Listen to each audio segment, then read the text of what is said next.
Good morning. Good morning. Let's start, please. I'd like to ask you to take your seats, please. My name is Alice Martins. I'm the manager for food policies in the program Consciente Brazil from the Mercy for Animals organization. I'd like to welcome everyone in this panel, Sustainable Diets in Public Schools. I would like to call the panelists, so let's start by Tayana Oliveira, our partner, manager of food policies in HSI. She will present Salvador case. I would like to call Secretary Marcelo Oliveira, Education Secretary for the city of Salvador. And Marcele Moraes is the Secretary for Sustainability and Resilience in the city of Salvador. Next, Michele Letran, she is the Food Policies Manager for SGB. And the Deputy Secretary in Education from the São Paulo city. Bruno, please.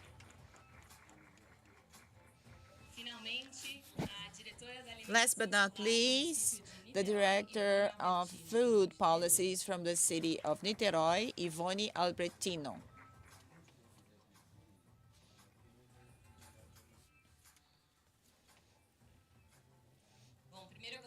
First of all, I'd like to thank ICLEI,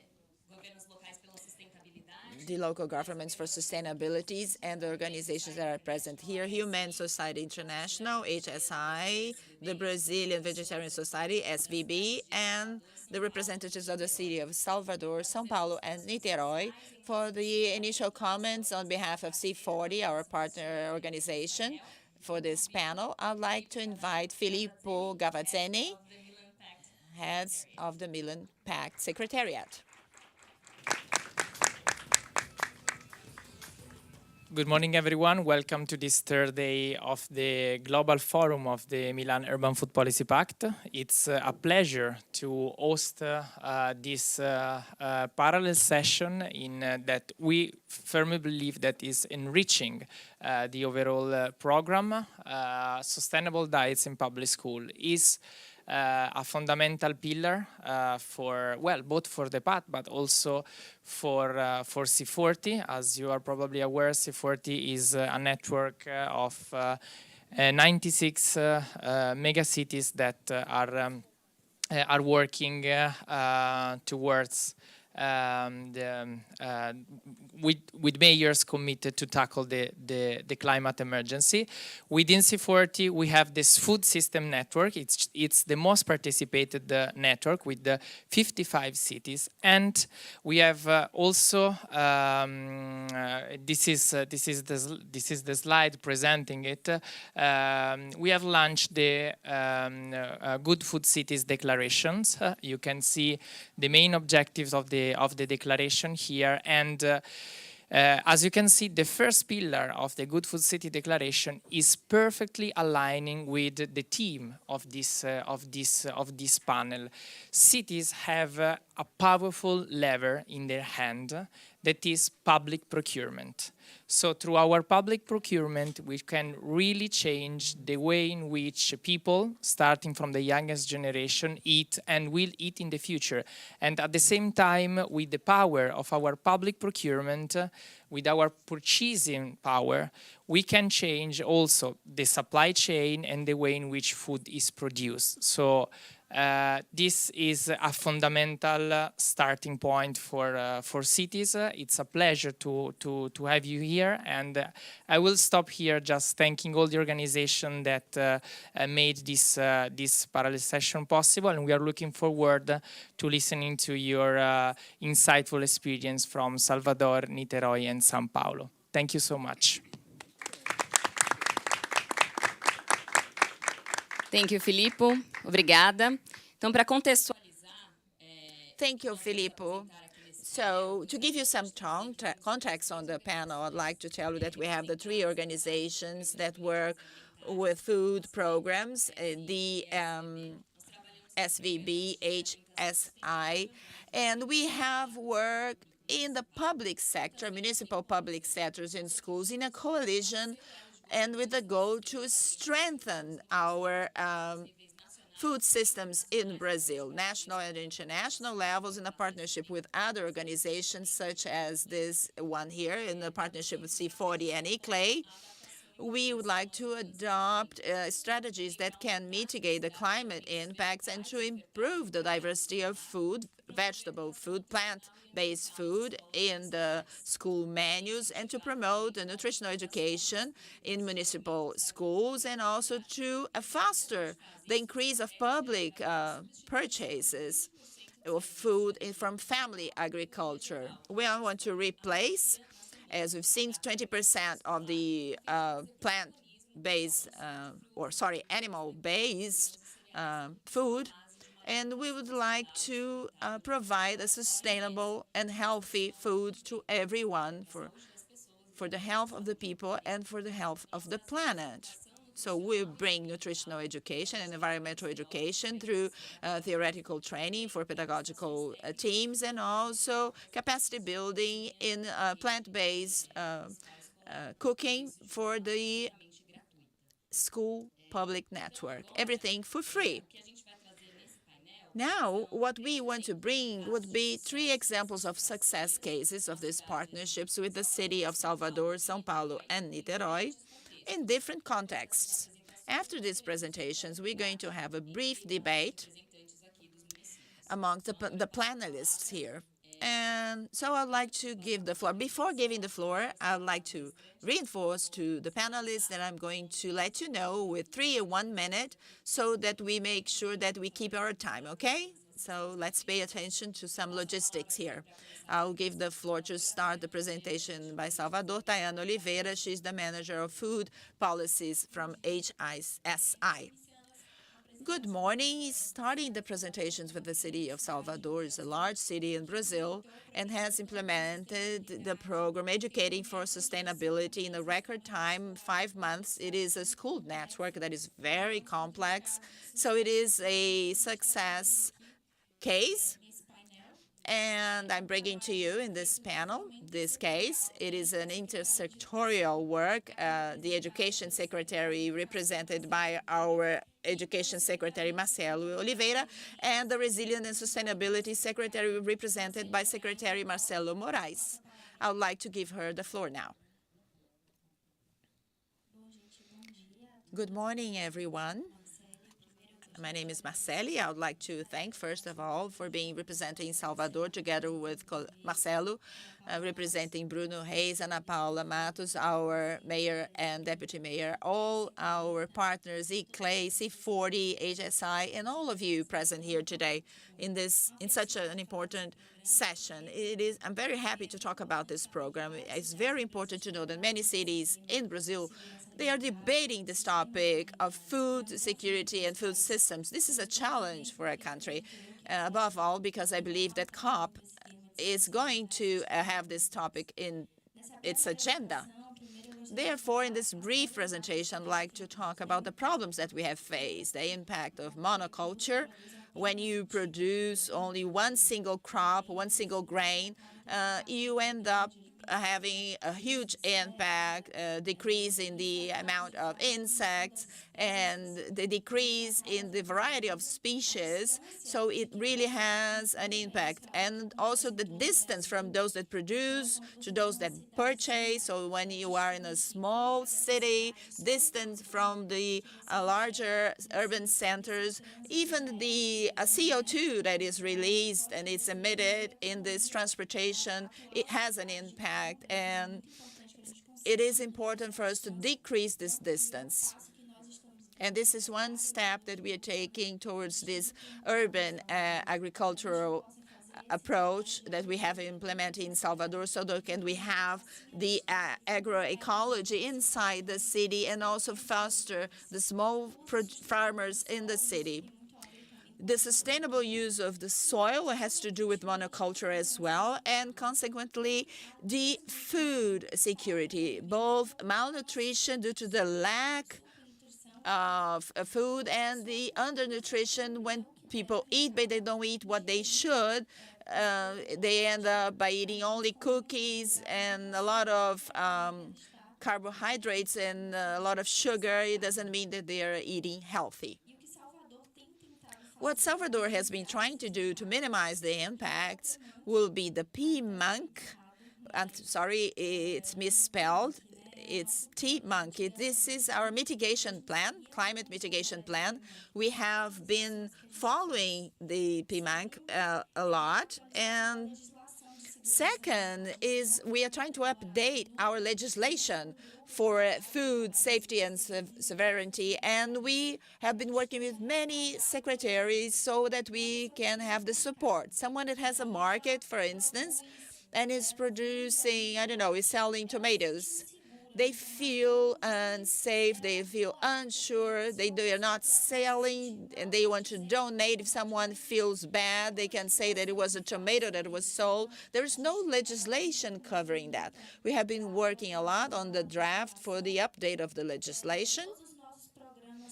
All our programs, they are oriented to vulnerable women, social vulnerability. Most of the programs, they are led by women, household leaders, and we have implemented urban green gardens as well, led by women. And we have the home green garden. And this is something that, this is a project that is very successful.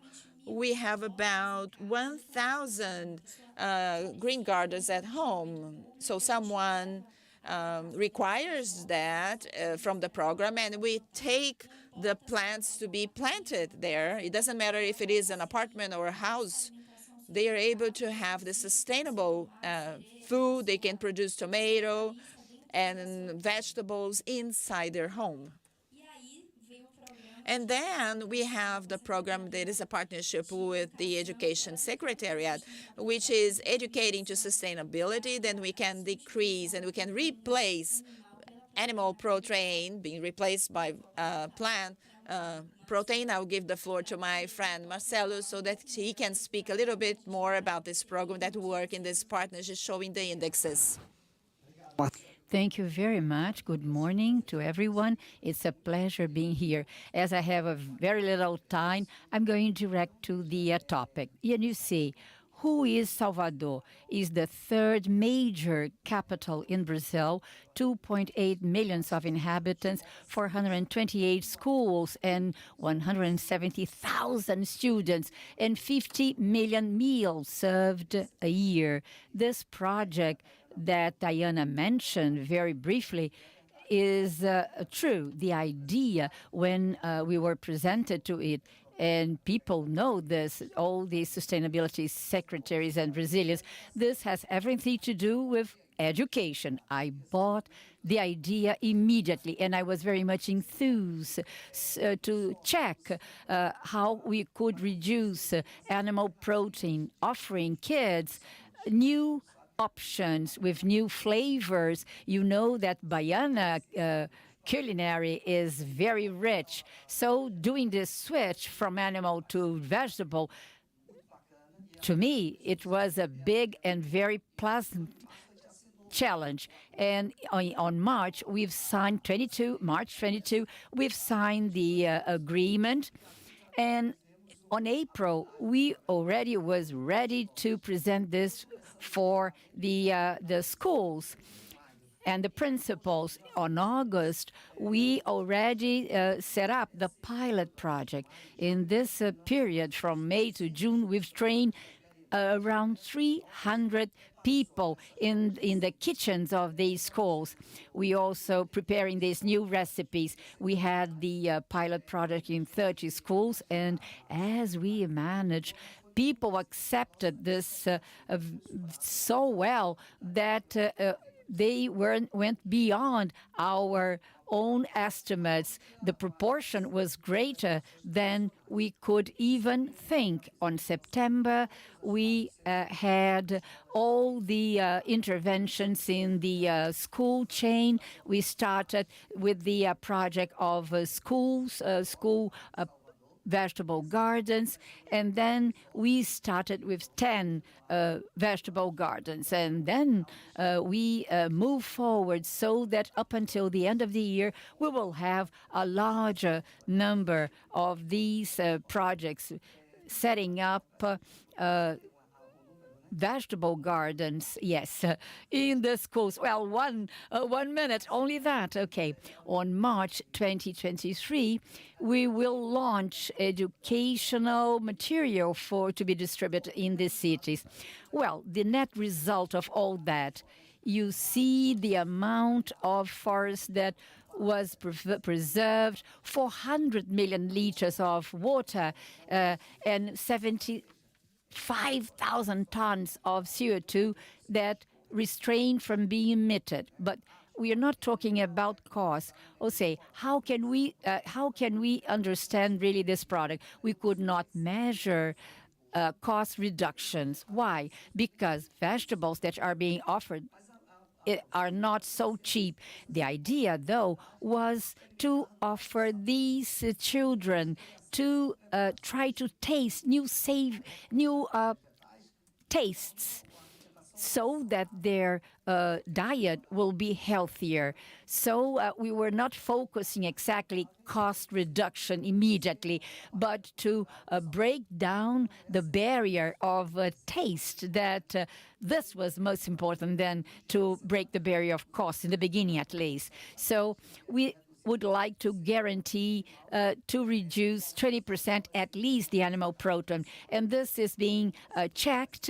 We are surveying this very closely, and this is really happening. It's a reality. Of course, with all the impacts of all the other links of the chain. Marcelo will contribute with that. Also, the climate is being impacted to that. And of course, I'm very anxious to sign the pact in very few minutes. Thank you very much for your attention. Obrigada. Thank you very much, Marcelo and Marceli. Now we are going for another success story. It's São Paulo. The municipality implemented this for more than 10 years. And it's a good example showing how a program can give hand in hand with the government and the public initiative to be a success story. Good morning. I'm going to follow the example of Secretary Marcelo, and I'm going to be direct to the point. Only to remember, it's a pleasure being here, but to remember who São Paulo is. São Paulo, of course, has 12 million inhabitants with a big budget. From this universe, we have today the municipal network of education, 80 million students with 18 billion reais as a budget. Can you imagine? We have daycare centers, of course, going up to the university. So we have all the basic and low-level educational schools. This is the challenge of having programs coming from the government that can look at this very big population of children and students. Of course, we have a lot of inequalities, and we cannot turn this into a kind of not seeing situation. Of course, São Paulo suffers with all these challenges. 54% of our students are vulnerable. And of course, this reflects in a very strong way on our own responsibility of providing them good and healthier meals in schools. Of course, trying to improve our food system, but undoubtedly we are trying to recover the idea of giving the students not only educational skills, but also what we can offer in terms of good diet for them. So coming back to our partnership with SFBB, which is a very rewarding partnership,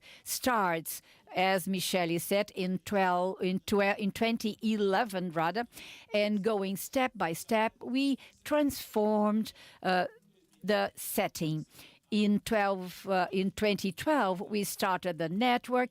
Then every 15 days, we have the replacement of one animal protein by a vegetable protein. In 2019, we start seeing that we have different periods or landmarks.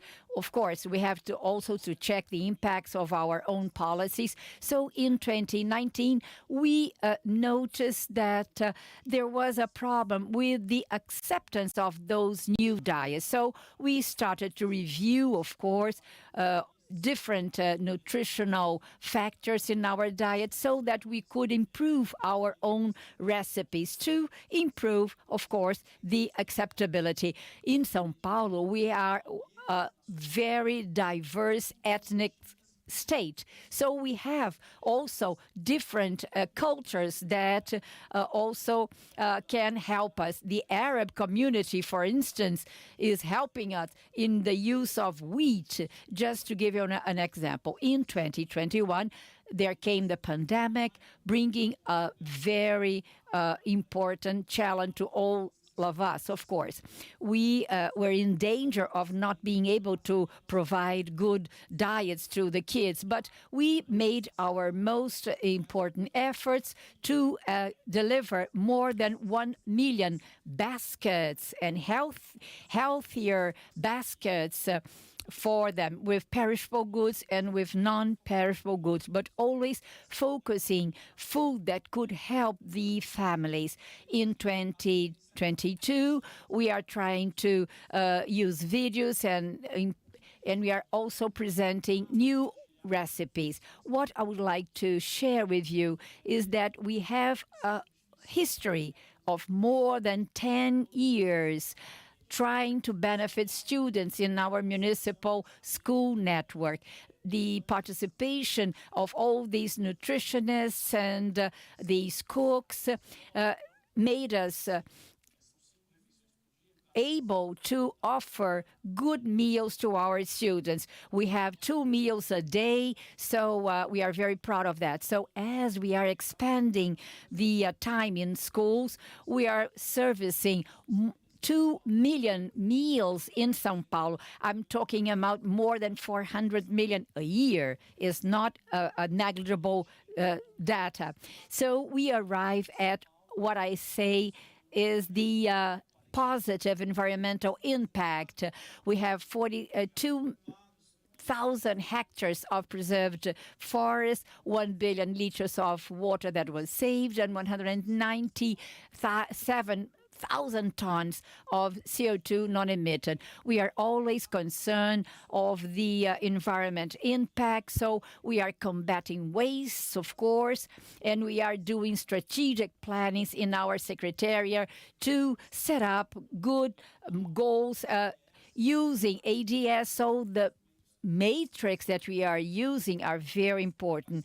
So we are always checking what are the programs that can move our societies a step further.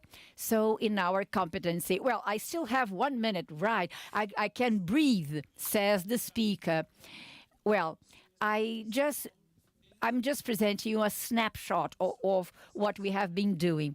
And our society is many times a society in which many students, of course, go to school not only for the food or for the meals, for education, of course, but food for them is very important as well. We cannot ignore this. We are trying to change or switch their food habits, of course, nutritional habits. So we are trying to pursue our sustainable development goals also. So we are trying to take out all the processed food from them, and we are certain that together we will go longer in the future. That will be much better for all of us. Thank you very much. Thank you, Bruno. And now we will have Niterói case in Rio de Janeiro that has already set up this program 4 or 5 years ago, bringing an example of solid cases for school meals and school menus to have a sustainable, good policy. Ivone Albertino, Director of the Municipal Foundation of Niterói City. Good morning. Thank you very much for the invitation and representing our Mayor, Axel Grael, and Limpo Secretariat. And we are a foundation also. The president is Felipe Belot. So I would like to thank the trust the government bestowed to me. I was chosen to represent Niterói. Niterói is just 1% of you. We only have 700 inhabitants. We have 115 schools. We have a full-time period for the schools. And we have 43 for partial time students. We have this kind of distribution. And now in 2023, we will open up 4 more schools to absorb the second segment of our basic school. And with that, we have 33,000 students with the full-time students, giving them 2 meals. And all this story came about because I am a professor, or a school teacher rather. I teach mathematics, so I know public school a lot, better say. So I come from an era where we used everything in powder. Milk was in powder. The nutrients was also given in powder form to be dissolved. So in 2013, I was invited by the government, local government, to work in school meal. For me, it was very surprise because I was working at the management level and I was accountable to this sector. So I started in this new field. I was working at the school meals and was taken from the managerial level. What happened? I went to the foundation in this same year, in 2013, and I wanted to start working on the self-esteem of the cooks. They were not valued enough. Kitchens were always at the very back of schools in a very precarious situation. People would not have any kind of self-esteem with that. I just wanted to be clean with that. Okay, so I started thinking on family agriculture. I'd love to check this. So I started doing this, and on 2017, I was called by the mayor, and he told me we have ACB program, and we have to start next year. That was November. And I was very scared. It was a big chain. I knew my team, though, so she told me, don't fear anything. And I told him, we are going to move to a radical new position. Niterói is a very high positioned city, and we know that many inhabitants are in deep poverty. Of course, the quality of life is something that should be taken care of, but we have a middle class also invading the public school network, not quite invading, I would say migrating to public school, because with the pandemic, the financial situation of families worsened a lot, and they needed now the public school system. Of course, they eat different vegetables, so middle class is also worried with health food. And that, in a certain point, helped us out. We started only with half the network and with children education. We have to start with the small ones, and it was a success. It was a success for the public education, they eat twice. So we have this work in the pedagogical proposal as well. So we had to align that with the pedagogical workers so that we could work on this educational proposal. This would be part of the conscious food. And we started to change the menus. We had 12 dietitians, and now we have only 6. We had to train, and we had to call our body in Niterói to train with the principals. So up, down, it's something that you're making up that. And I was saying, no, I'm not stepping back. I have to advance, and it was really successful. We have a dietitian that is really helpful and supportive, and she made a acceptability test proposal, and we moved forward. And then we did that to the whole network. The whole network. I'm not going to look much to the slides, but it was really successful. So every Wednesday with new recipes, I always ask for new recipes. In the beginning, we're working with the inputs that were already in our meals. You know that we have to bid to buy, to purchase, right? Well, I'm about to finish, I'm sorry. And what happened? We had another purchase, a new purchase, and we inserted several other inputs to improve the recipes. And then we had a pandemic, and it messed things up a little bit. Children were eating anything. We had a card for them. We gave them a card so that they could buy anything they wanted. And basic basket was not that basic. It was green basket for more than 150,000 basket, very nice bags with fruit and vegetables. And we were sending recipes together so that they could cook what we were sending. It really worked, was really tiresome. We had less students, less teachers, but we have as much work as you do. But you have that in a larger scale, okay? And we had different menus, as I said, and it's moving forward. So we have invited CB again. We had 2 training sessions this year, and with the university we had accelerated the green garden process. The family agriculture and the school gardens, they help us out because they start to know the food and they eat better. They get to know the inputs that are being planted. And also we had water improved, and we have different meals. We have the recipes, some recipes that they enjoy most, and we measure that, we analyze that with our nutritional expert. We had the soccer court, we had the water, we had composting. We have a school that is already making composting products, and we struggle a lot. It is a matter of health, right? The city talks a lot about sustainability, and we are looking for a partnership with the Environmental Secretariat, but this is part of the Niterói Food Council, and it helps us to communicate our work. When we talk to the parents, and they are really amazed, and we have to change their lives at home as well, as São Paulo said, because in São Paulo, at home, they take soft drinks, and in the school, they take fruit juice. So thank you all very much.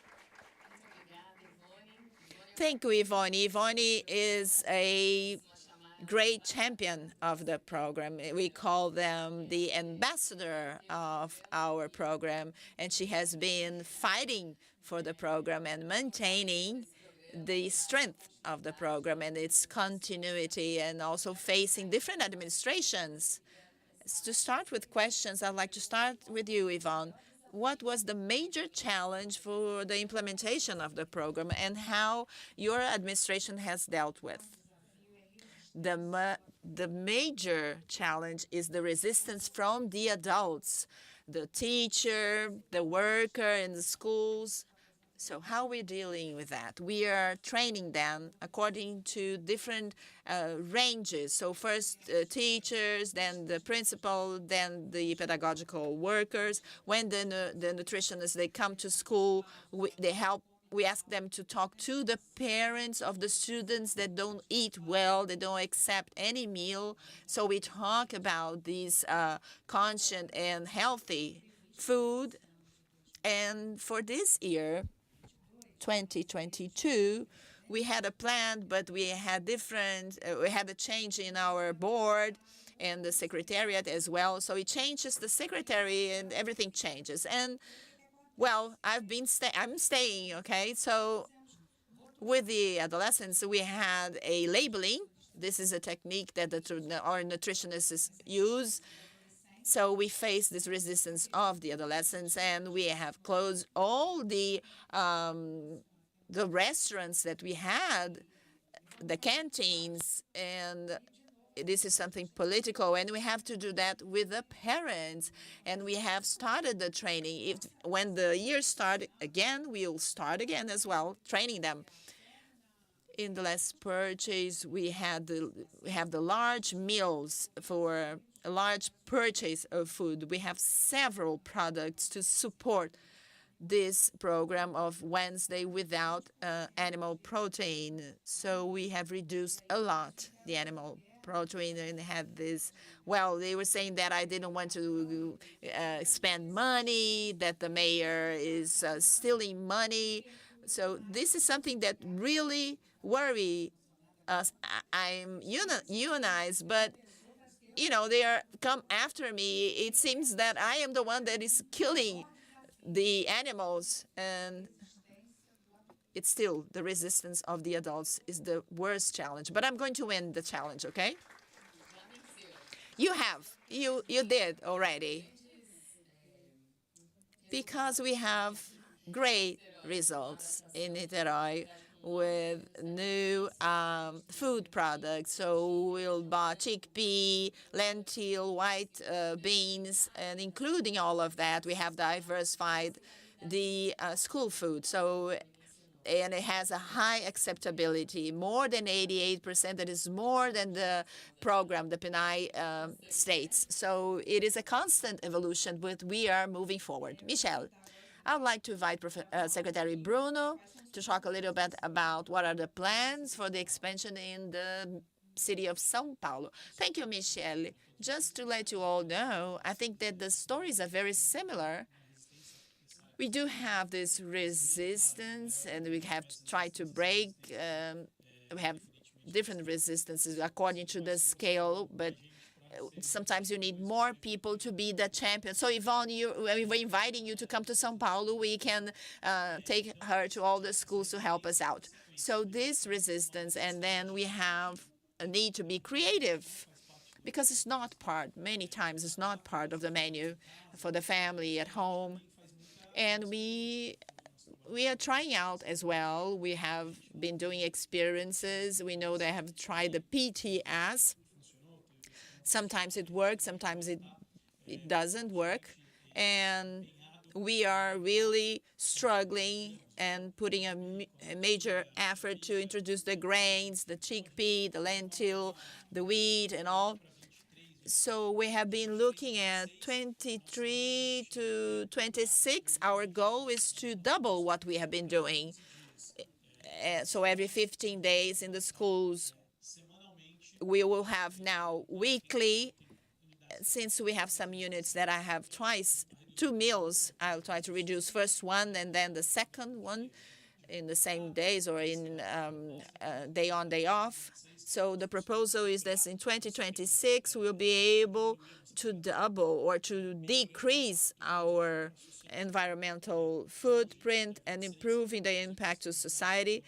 In 2026, in Buenos Aires, Professor Ricardo Nunes in the C40, he's presenting this proposal, where certainly will have an impact in the next years, and we are really excited about it to continue in this partnership to implement the project.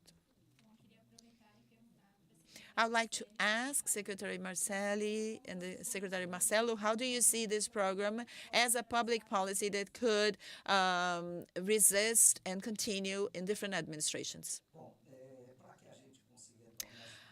Okay, in order to make it permanent, it has to be consolidated in our network. Since we are talking about food, we're talking about changing the culture of children and families. So we also face this criticism, oh, we are removing the animal protein, you're trying to save money. And I have emphasized that because this is something that people insist on, that we are trying to save money. We're not saving money. We have not been measuring the savings yet. We want to change food habits, which is extremely difficult. We have to make the recipes reach not only the schools, but they have to reach the homes so that the food that the children will take in school will be reproduced or be similar to the food they eat at home.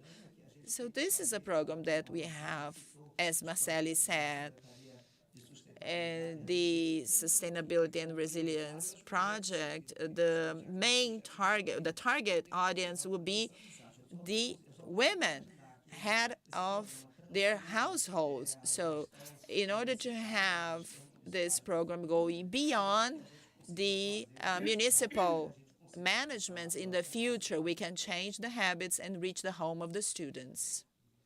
Can you hear me?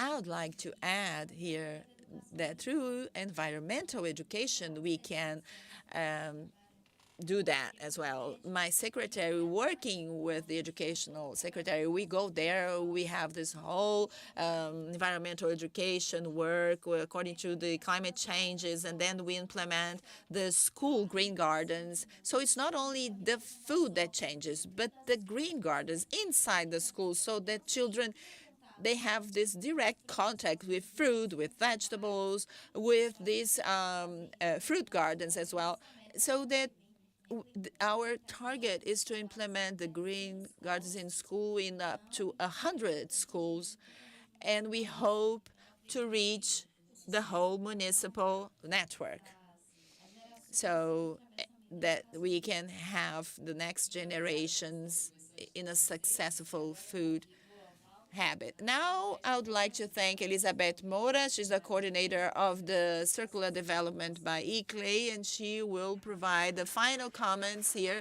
Thank you, Alice. Thank you, everyone. Welcome here. It is a great honor and a pleasure to be here with our cities and with the institutions, the HSI, SVB, and C40, and others.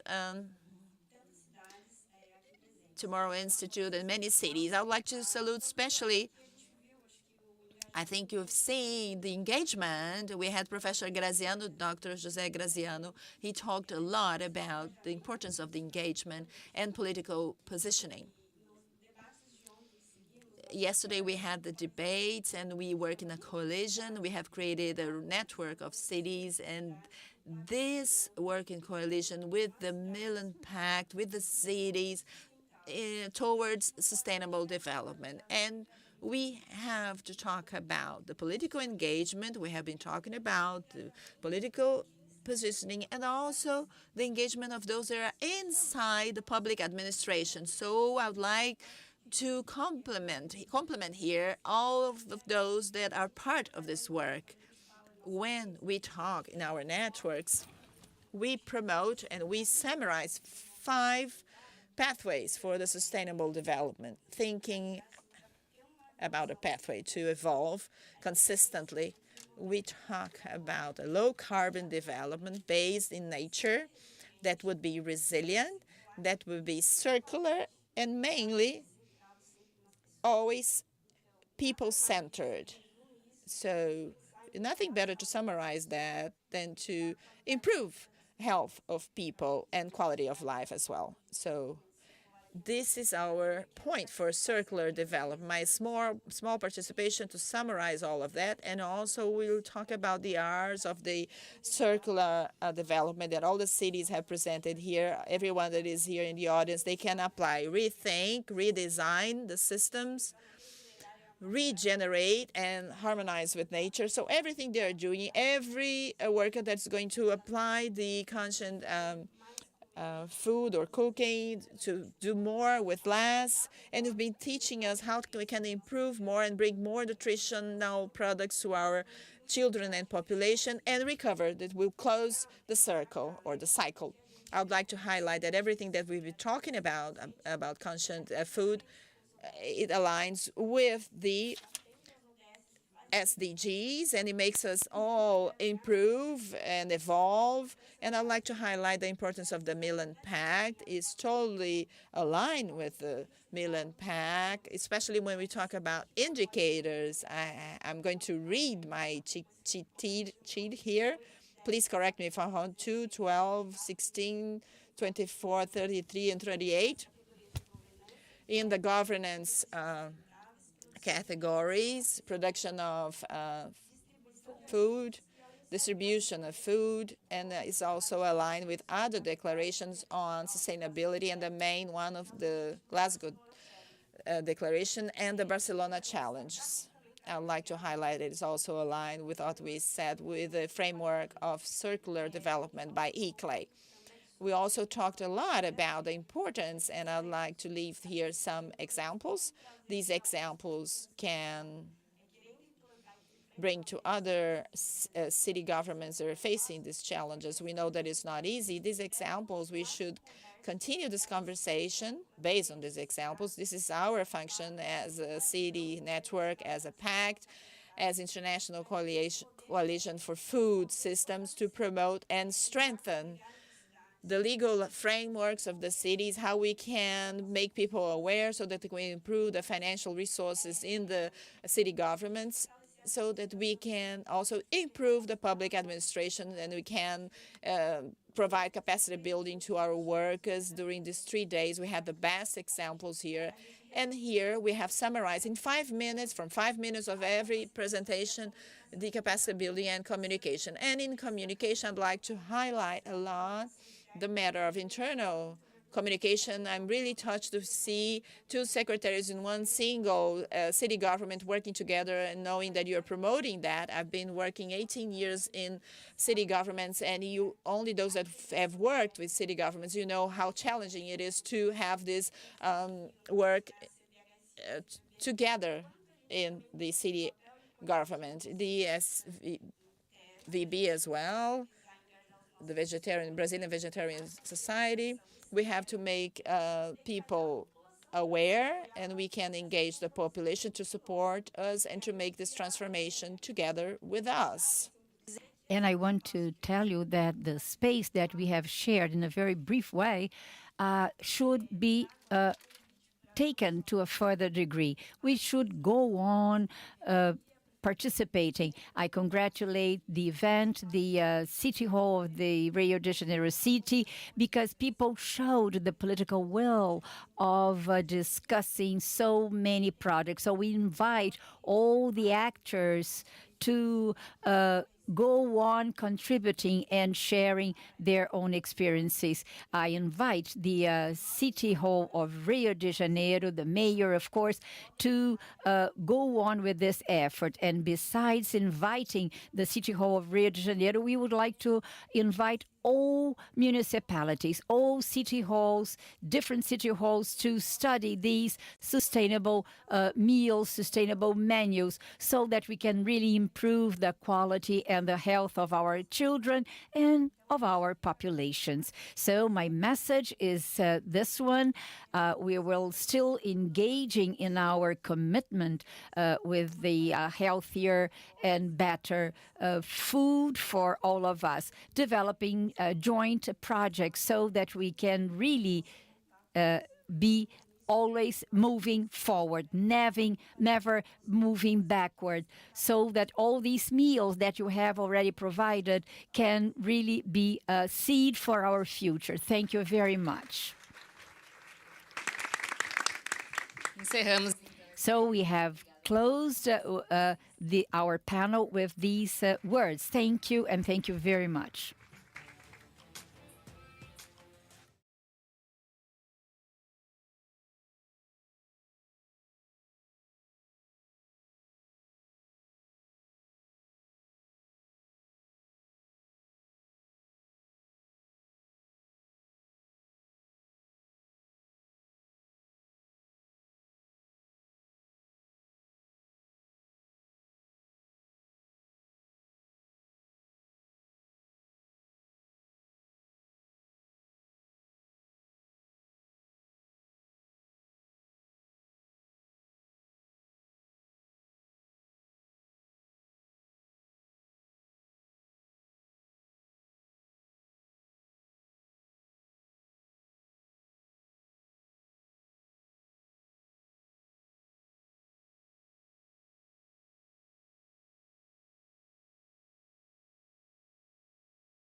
From the Italian Agency of Development Cooperation. So just 2 minutes for the setting, and then I leave the floor to Pietro.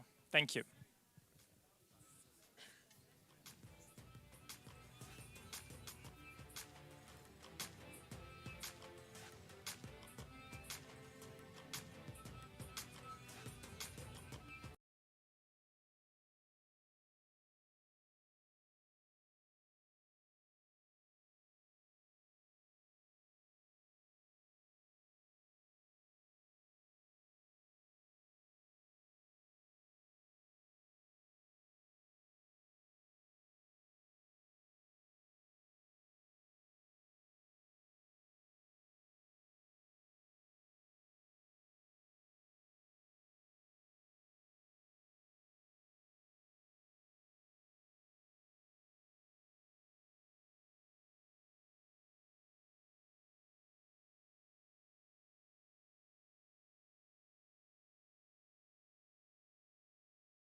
Hello, so does it work? Yes.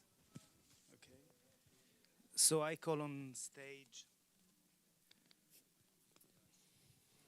I call on stage the representatives of the 5 special mention. So, yes, please. I'll just call you Madame. No, just please go ahead. Deputy Mayor Madame Audrey Poulvard. Elle est là, oui. Et Pak Jinjin.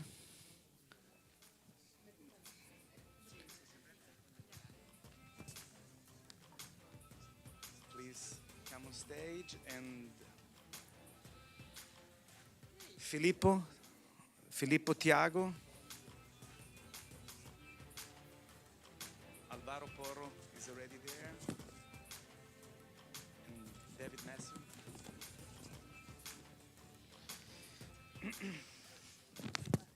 Wow. Okay, so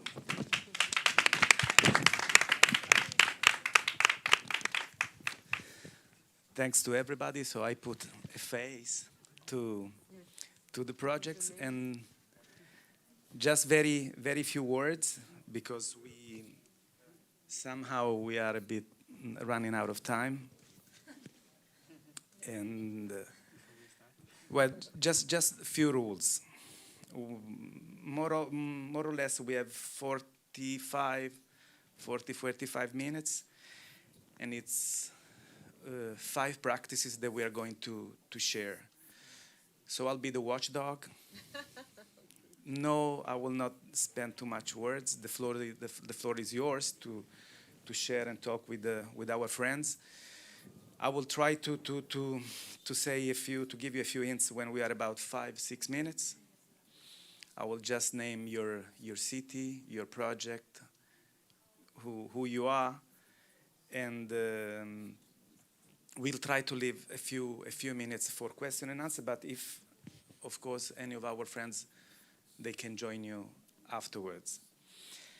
I will take a few seconds, and I believe, like on behalf of all of us, to say a warm and very big thanks to the organization of the Secretariat, tremendous organization, thanks to the City of Milan, the Mayor, the Vice Mayor, Andrea, Filippo. I'm not capable enough to name all of them, but thanks a lot for your support, a tremendous team. And as we said, this is about knowledge sharing.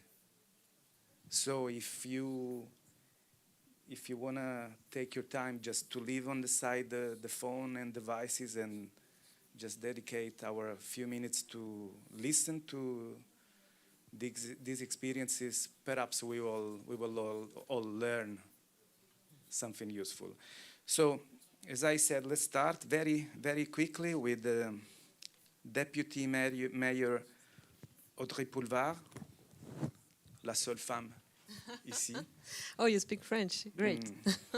And it's a big pleasure. It's a very big pleasure and honor to have you here. Your project was on the second category. Filippo, I will say the name. We will not ask the people. Sustainable diets and nutrition. The name of your project is of your practice is Third Plan Alimentation Durable, a sustainable food plan for the Parisian collective catering. Audrey, the floor is yours. We analyze this, of course, this holistic strategy, but this social aspect. Okay, and I have 5 minutes.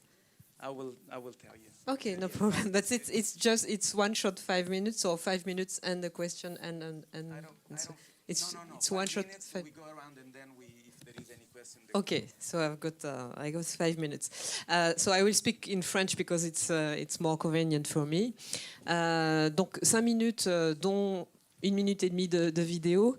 5 minutes, and I'll have to be very quick to say that my delegation in sustainable diets is something that was created by our mayor with 3 different objectives. First, to reduce the agriculture impact and food in Paris on the climate, because agriculture and food represent 25% of the green gases in total. And the second objective was to improve, of course, public health, broadly speaking, and what this has with the global development, everything, and also to allow a decent income in terms of the farmers, the fishermen, etc., that themselves supply food to Paris. And the third objective was to provide healthy and good quality food to each and everyone, so that everyone could afford having these kind of food. How can we organize these 3 points? First of all, we have committed ourselves with sustainable food. And by that, I say that we have 3 million meals a year in the different school meals, in the basic school. And so also we work on popular restaurants and also with home delivery to those that are vulnerable. Today, 54% of this collective effort is made by biological elements that many times travel a lot of kilometers. But we developed all this program with a lot of effort, and it took us very long to set up all these guidelines. And we adopted this sustainable plan because the idea is to reach 2027 with 100% of only sustainable food coming from nearby Paris, of course. So I do hope that the translators are able to translate me because I'm going very quick. Anyway, all these produce and greenies, etc., are coming nearby Paris, giving us this kind of healthy. So I am also rewarding all the what we call green producer or green farmers, the crops, so that we can really try to reduce the animal protein. Well, we have a new tool. I have to be even quicker because I do not know how much time do I have left for me. But anyway, the idea is broadly to have a tool called agricultural tool so that we can foster their production. And also we decided to work on these different neighboring territories, of course, with political, working with different communities that are engaged in this kind of effort. And the idea is to structure the idea of production, of transformation, of logistics, also for supply, and also the valuing effort of all these individual efforts. We have the tool and we have the plan. This is the broader sense of our plan.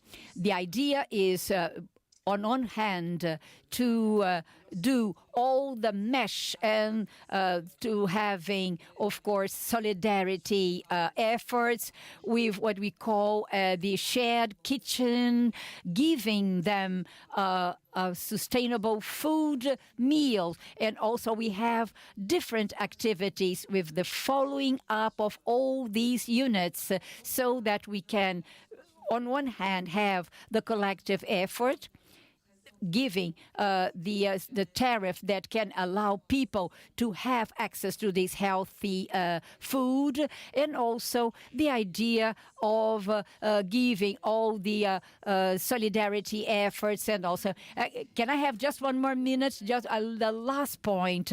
I would like to present you a very short video, which is the question of the urban agriculture. For me, this is a way of getting together or trying to come closer to the healthy food with the urban life. Because, of course, we know that in urban cities we have different boutiques and that's it. But for the modest people to have access to sustainable food is a challenge. I would like to show the video, but if I cannot, okay, I stop here. You are the watchdog and you tell me. Okay, it's a very short video, if you don't mind.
short.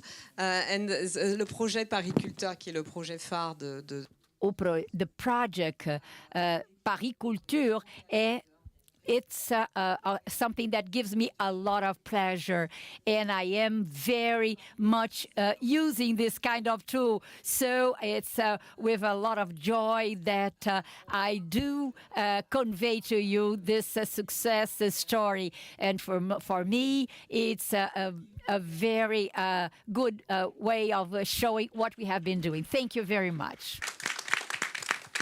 For sure that the pact will support on this future aim, and more than anything to reach the 2027, you said, 100% goal. And now we move on to the fourth category, which is the one we lead it.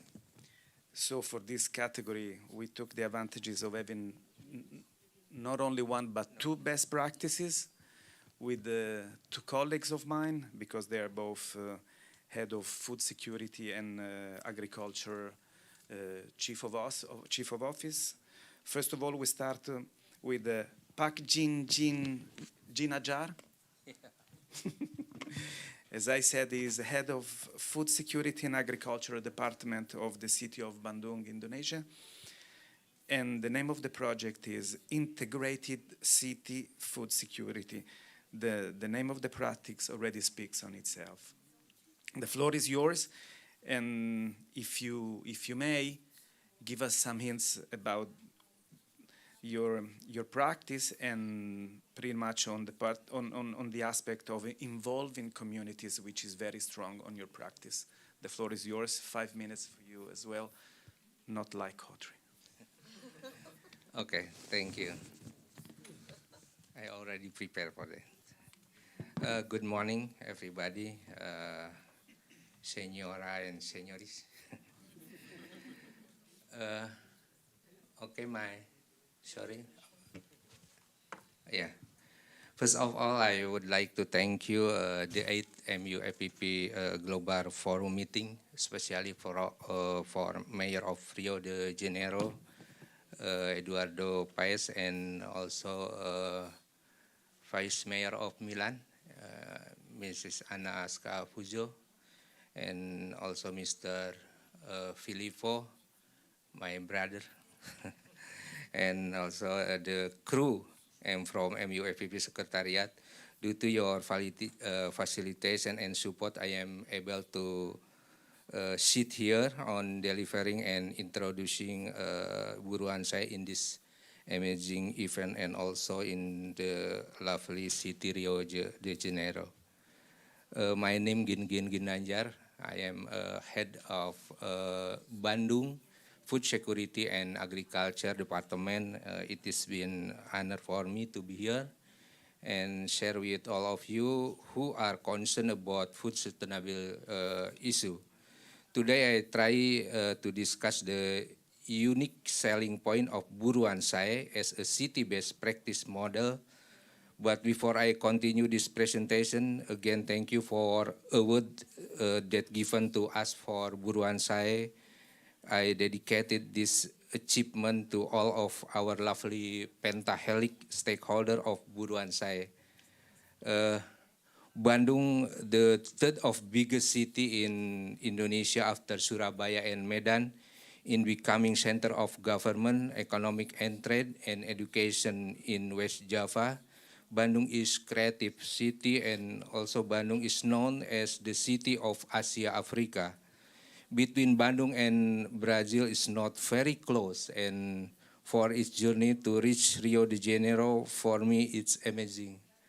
It is my first long journey experience. The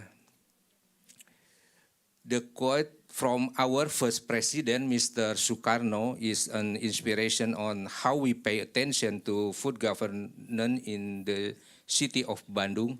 He said, "Food is the life and death of a nation. It will be catastrophe if the people food needs are not fulfilled. It needs massive, radical, and revolutionary effort."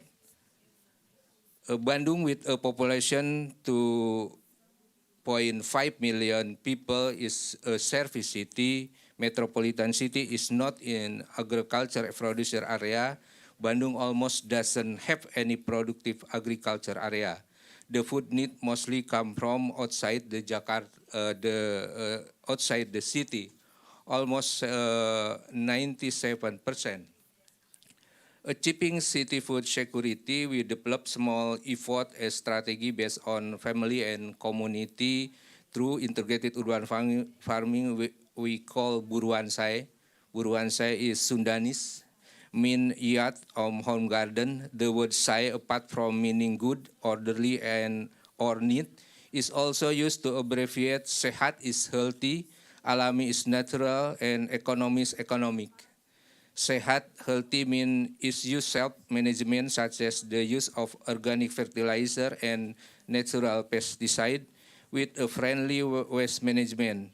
Alami mean that agriculture land in the yard is treated naturally, thus creating a natural environment. Economists mean that the yard is managed independently and the result can be used directly so as to reduce household expense. When the first time this integrated urban farming policy issue, it was aimed to provide sufficient food, especially for family or household. Buruansai could be easily assessed directly by utilizing unproductive yard around the home. Buruansai is planted with various food which can fulfill the family food consumption and reduce family food spending for vegetable, fruit, medicinal plant, fish, chicken, livestock, management of organic waste and household waste to be compost or animal feed, nursery, and in the future we dream that Buruansai may enhance the income of the community through circular economy.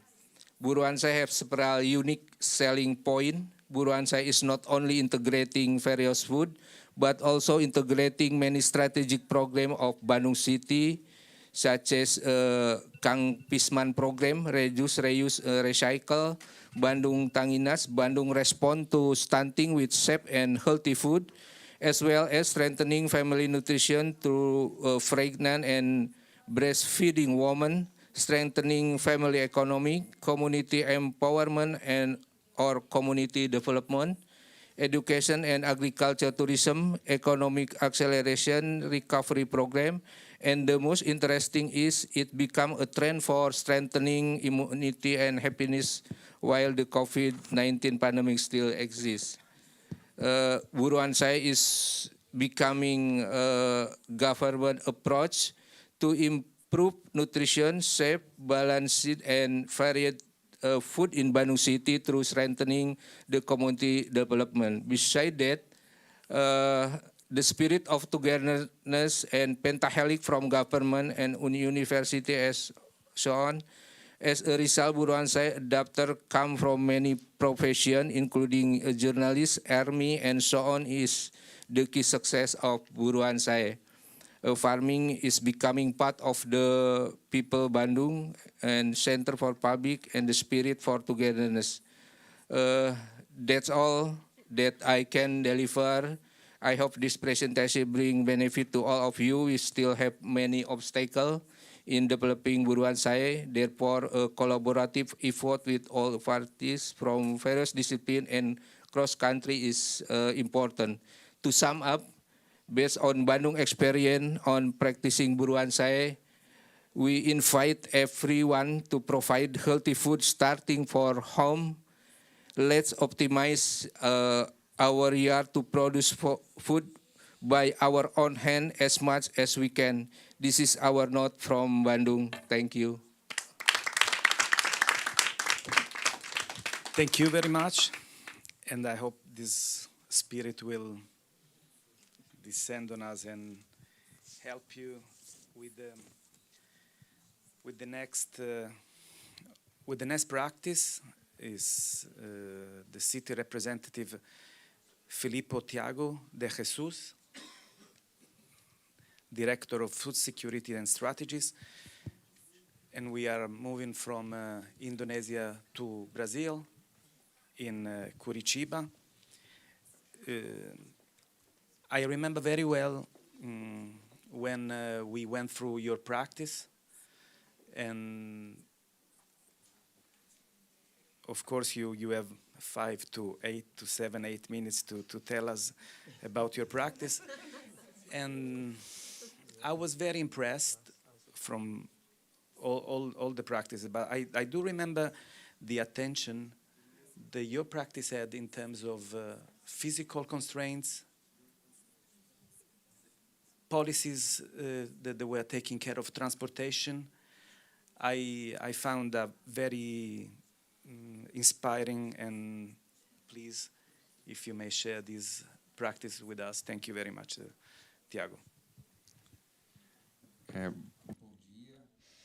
Good morning, everyone. I'd like to congratulate the city of Rio de Janeiro and the steering committee in the Milan Pact, the opportunity of getting to know Indonesia, Paris, and all. They are all very dear to us, and to get to know. We can be inspired by the bees. They're so small, and they carry their wings the way through feeding the world, and in cooperation, they produce what is the sweetest of all, honey. And every initiative, every explanation that has been presented here in these 3 days of event, that can be spots of light that will lead to this thought of abundance. When I see the proposals, I see that we are in the right path, that we are building a future with the right conditions for the future generations. So in this sense, we start now. I start now my presentation. Curitiba has started an urban agriculture work more than 30 years ago with the green farms. We have suffered with the development, speculation, and we have been providing the conditions. We have this green belt with more than 40,000 family farmers, and they need sustainable production models, and we also need quality water, and understanding this dynamic and the increase in the interest, the demand from the community for new productive spaces. This has been turned into a municipal legislation that stimulate and allow the family agriculture, the urban agriculture, and this was a boom. We had this explosion of interest and the need to look for knowledge to develop these practices. In this sense, we have the urban farm, this urban farm in Curitiba. This was the first in Brazil, public-owned, public-based, and universal access, the development of several technologies, and also fomenting or fostering the green development and the green technologies. We count on solar energy, 72 panels that we have that will provide all the energy in terms of irrigation, administrative structure and facilities, cook, the kitchen and all. We also use the rainwater connected to a startup system developed by young people in the city, and they have this automatized irrigation system that guarantee efficiency, exceptional efficiency, in terms of automation for this irrigation system. We have a large water basin in Curitiba. We have 4,000 hectares irrigated by the technology developed in the city. We also have a food bank at the location. We have a kitchen school. We welcome the sectorial groups. We have volunteers from churches and all, and we promote this community through partnerships, institutions, governmental institutions, and NGOs. We look for education to emancipate the citizen through cuisine. And also in the urban farm, we have the honey gardens. In Brazil, we have 75% of our biodiversity of native pollinizers in the world, and our dear native bees, no sting, and we count on that in our biodiversity. and this increases the rationality, the food rationality of the population. They understand what is the agro-ecosystem, urban and rural. So the urban farm brings all of that together and establishing a link between rural and urban, taking the knowledge both for those that want to produce and for those that want to consume, for those that want to connect with a more natural life and be inspired with new possibilities, also to generate entertainment and income for those that need. So we have the composting plant that will provide the composting for the neighbors of the non-conventional food plants. We have green houses. We have 6 species of bees and only 4,000 square meters. And we are building the second farm, green farm, urban farm, to bring this model of forest succession in a very didactical way, so that we can all understand the evolution of a product system till we build all the water sources, and we understand that only the process of buying directly and institutional support for purchases is not enough. We have to empower the farmers so that they can be entrepreneurs, that we have a competitive market, that they can be as soon as possible free from this model of this public government. Well, of course, they need to be fostered, they have to be supported, and this is how the second urban farm is being built, and we have the third urban farm, and we will have a popular restaurant in the most needed area of the city. So today we have 146 community gardens in Curitiba, 40,000 farmers, and we have to connect the production, market, and consumer, showing that the city is the main starting point to change the food system. Thanks a lot, Tiago. Por favor, 40 segundos. We have a very brief video, 40 seconds.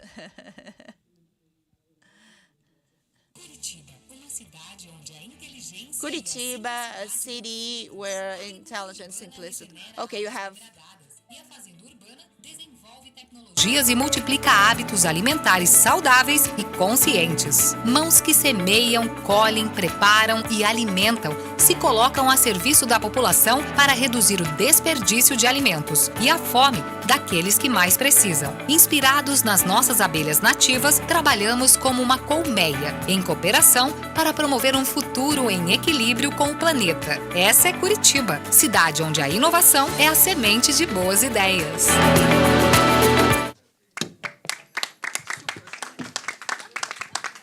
Thanks a lot, and I very much appreciated that you had your phone on your leg to stay on the 5 minutes, even if you didn't succeed, but that was very nice. Thank you. It's terrible. This is a terrible watchdog. And now we move from Brazil, we move to España, to Spain, and the category is food supply and distribution. The name of the practice is green commerce, bringing sustainable products closer to the public. We have Álvaro Porro, Commissioner for Social Economy, Green, Local Development and Food Policy, as a city representative of Barcelona. And please, Álvaro, the floor is yours, and the involvement of traders, as you have been saying in these 3 days, is one of the key elements, perhaps, as you will tell us more about this. Por favor. Okay, I'm gonna use it. No, just I will take care. Hello, good morning, everyone. I think I'm gonna switch into Spanish because I think there's more like a Spanish and Portuguese-speaking people here. So sorry for the English people speaking. Yeah. Thank you so much for inviting me. I would like to thank all the team and the Milan Pact. We have many of them here. And people from Rio de Janeiro for welcoming us here. Basically, I would like to talk about a project that has two parts and has to do with the responsibilities that the cities have. Urban agriculture has this transforming potential that is really important in terms of culture and to favor community life in the cities. But as cities, what we are consumers. So we have to focus our work in the changing of consumption habits. We must have responsibilities as demand actors because we are mainly consumers, as I said. I'm going to talk about two projects that is centered in the demand. Well, we start from four important ideas. One is the change in demand patterns. The main current consumers. And in Barcelona, we've seen that there is this cultural change in consumers. 60 to 70% people want ecological products nearby, coming straight from producers. But in practice,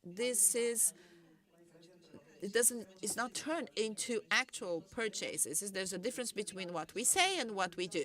And what we believe is we have from the public administration, we have to decrease this difference and make access easier to this type of products. This would be the second major goal. And the third one would be we as a Mediterranean city, our urban network has to be able to maintain this nearby trade, because this generates a lot of occupation and jobs and a system linked with the local production. And how can we link the city with the primary sector, with agriculture? And how, as a city, we can be an opportunity for economic survival for the farmers in our region? They're being expelled by a food system doesn't count with the small farmers. And here we try to think a little bit about that. I think it's important to incorporate these small farmers. Also, Brazil is a country that has this significant agriculture and farmer movement. It's important to integrate them to the cities. Barcelona has a very important market sector, more than 200,000 people. We have 40 markets, and this network of municipal market, it has to be a core channel for the sales of sustainable products. It's important to look for the Traders Association, but in our city, this is a sector that doesn't like much changes, and it is very conservative. And this is also a sector where it's very difficult to provide some new things, of course. There is an alliance between this man of the commerce man in the city and the producer. We have the green commerce, for instance, and what we do, we establish some criteria. Those wanting to have a green commerce will have to have a short circuit products and also a green product, buying directly from the farmer, the producers. This is one of the criterion. So not necessarily the three criteria, but at least one criterion. People can enter the channels of communication, for instance, that will make us the public to identify ourselves with the products. For instance, we have seen that in the supermarkets, the buying of those products increase, but not exactly in the public market. So we have to make this small markets to reposition itself. Otherwise, they will lose market share. Barcelona is a city where the fresh products purchased is only done in small markets. A lot of the populations buy these fresh products in other places. In the rest of Europe, this is not as common as it is with us. So we want to have a kind of a repercussion with that. And of course, different from what the supermarket chain is wanting to do. So we want to say that we have 557 affiliated market stalls. And in our idea is that once people embark in this idea, come on board in this idea, they can be more transformative in nature. So these are the next steps. We are trying to check or verifying the process for the correct application of the criteria. So how can we do to check that the commerces are really engage and complying with our criteria? We check. There is this project, for instance, Terra Paguesa Farmers Land, which is led by one of the largest farmers' union in Catalonia. We have in Terra Paguesa, of course, developing this kind of alliance to facilitate and encourage independent commerce in the neighborhoods. I do not know if the landless movement in Brazil works exactly like that, but this is an agrarian association or rural association following along the lines that we have set up. So the consumers buy on the hands of these small farmers. They send their products to a shared center, and then the products are distributed to different centers. With that, we optimize the relationship between the farmers, the producers, and the buying public, so to speak. Now we are in a pilot phase. To be very honest with you, very candid, we have conventional products in yellow and the eco products in blue. You see, we have all this distribution, and we want to give different options to different people. Now our challenges, we are using digital tools to expand our project so that we can get more involvement in all areas. Thank you very much. Sobre la sugerencia, no sé, Filippo, about your suggestions, you're going to check what is coming next, right? The idea is to include the different cooperatives, right? Yes, okay, I'm going to leave this for you. I did not get exactly if the City Hall provides or gives a facility, a place, how this really works. I didn't understand really.